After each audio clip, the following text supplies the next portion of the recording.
ప్రభువైన యేసుక్రీస్తు నామములో ఈ సాయంకాల సమయంలో అందరికీ శుభాలు తెలియజేస్తున్నాను. మనం ఆరాధిస్తున్న దేవుడు మంచి కాపరి, గొప్ప కాపరి, ప్రధాన కాపరి.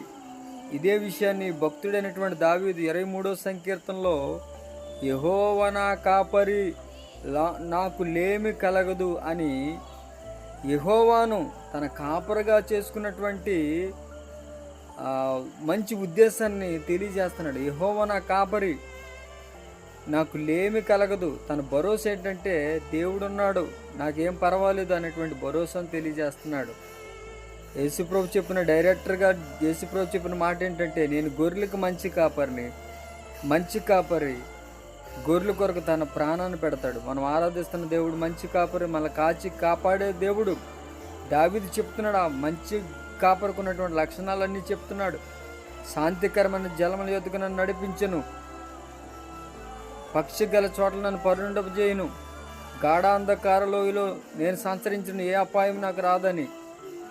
మన కాపరిని కలిగి ఉంటే ఏ అపాయం రాదు, ఆయన కాచి కాపాడుతాడు. మనం ఆరాధిస్తుంటాడు మంచి కాపరి. మంచి కాపరిని కలిగి ఉందాం, మనం అందరూ దీవించబడదాం. May God bless one and all. Thank you so much.